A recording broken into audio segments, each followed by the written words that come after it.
Il y a trois directions principales dans lesquelles la vue spirituelle est nécessaire.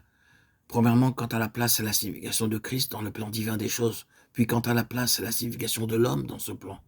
Et troisièmement, en ce qui concerne la réalité, les voies et l'objectif des puissances spirituelles de méchanceté dans cet univers.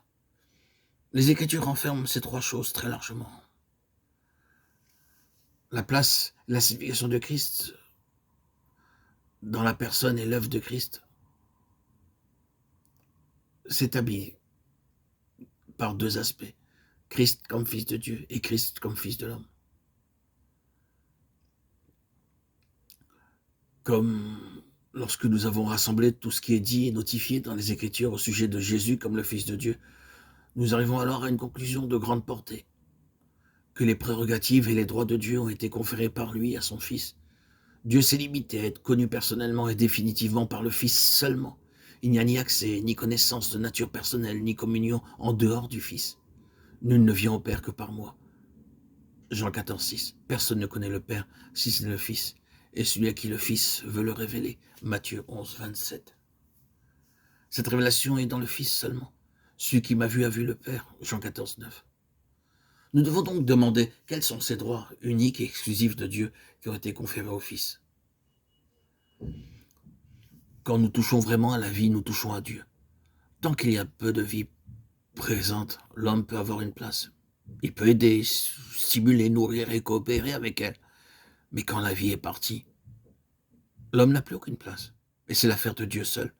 Dieu seul peut s'occuper de cette situation. La question de la vie depuis la mort est l'affaire de Dieu seul.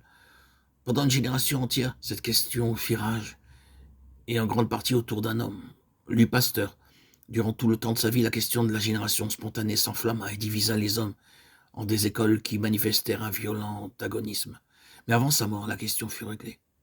Aujourd'hui, aucune personne bien informée ne croit autrement que dans le domaine de la nature. La vie provient seulement de la vie et jamais de la mort. Le terrain reste libre alors pour les surnaturels. Pour le surnaturel, la vie par la mort est donc la sphère unique de Dieu. Ce qui est vrai dans le naturel, l'est aussi dans le spirituel. La vie que nous avons tous en commun, c'est-à-dire la vie de l'âme et du corps, est une chose, et la loi précitée est valable en ce qui concerne cette vie. Mais il y a une autre vie, une vie incréée, la vie divine, que nous appelons la vie spirituelle. C'est une toute autre chose. Il se peut que 100 personnes ou plus soient rassemblées, toutes vivant dans le premier sens, mais que seulement quelques-unes vivent aussi dans le deuxième sens. La majorité très active dans la vie de l'âme et du corps peut être entièrement morte quant à la vie incréée, la vie divine. Ainsi sont divisés les gens, et de cette manière, nous avons deux ordres de création entièrement différentes, deux espèces d'êtres. Beaucoup a été dit et écrit au sujet de l'immortalité de l'âme. La Bible n'enseigne pas cela. Continuité et immortalité sont deux choses distinctes.